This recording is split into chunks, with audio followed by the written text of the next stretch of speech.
নমস্কার, আমি মহেশ্বর মণ্ডল। আজকে আপনাদের সুস্বাস্থ্যের টিপস। আজকে আমাদের বিষয় হলো গল ব্লাডার স্টোন। দেখুন, বর্তমান যুগে এই গল ব্লাডার স্টোন একটা কমন ডিজিজ, অর্থাৎ কমন রোগ একটা। আপনারা যদি বাড়ি সার্চ করেন, 10টা বাড়ির মধ্যে একটা বাড়ি আপনি পাবেন যেখানে কেউ না কেউ গল ব্লাডার স্টোনে ভুগছে। তো প্রথমেই আপনারা জানুন যে গল ব্লাডার স্টোন কেন হয়। দেখুন, গল ব্লাডার স্টোন সাধারণত 40 বছর বয়সের বেশি যাদের বয়স, তাদের ক্ষেত্রে বিশেষ করে হয়ে থাকে এবং মহিলাদের এই রোগটা বেশি হয়। তার মানে কি পুরুষদের হয় না? পুরুষদেরও হয়, কিন্তু আনুপাতিক হারে মহিলাদের এই রোগটা বেশি হয়। এবার কেন হয় এবং কাদের হয়? যাদের অনিয়মিত জীবনযাপন, এবং অনিয়মিত জীবনযাপনের থেকে আমি একটা কথা বলবো, যারা বেশি ফ্যাট ইনটেক করেন, অর্থাৎ যারা খাবারের মধ্যে বেশি ফ্যাট খান, তাদের গল ব্লাডার স্টোন হওয়ার সম্ভাবনা প্রবল। গল ব্লাডার স্টোনে আক্রান্ত হয়েছেন, এটা বুঝবেন কীভাবে?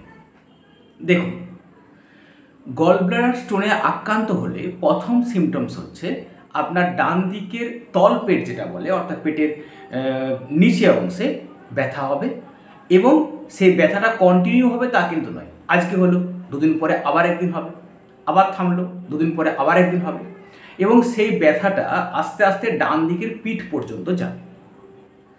যখন দেখবেন এরকম ধরনের ব্যথা হচ্ছে দুদিন একদিন ছাড়া ছাড়া প্রায়, তখন জানবেন আপনার গল ব্লাডারের স্টোন জমলেও জমতে পারে। এখন এরকম ব্যথা হলে কি গল ব্লাডার স্টোন হবে? না, তার কোনো মানে নেই।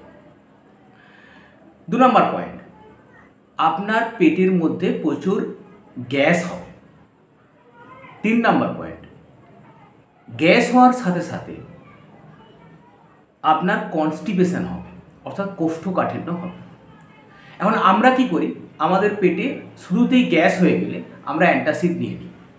নিজে অ্যান্টাসিড না কিনে খেয়ে সঙ্গে সঙ্গে গ্যাস্ট্রোএন্টারোলজিস্টের কাছে যান, অর্থাৎ গ্যাস্ট্রো স্পেশালিস্ট ডক্টরের কাছে অবশ্যই দেখাবেন যদি আপনার ডান দিকের নিচে পেটে ব্যথা হয়, যেটাকে আমরা তলপেট বলি, এবং প্রায় যে কোনো খাবার খেলে যদি গ্যাস হয়, বিশেষ করে ফ্যাট জাতীয় খাবার খেলে যদি গ্যাস হয় এবং কোষ্ঠকাঠিন্য থাকে, তখন আপনার গল ব্লাডারের স্টোন হলেও হতে পারে।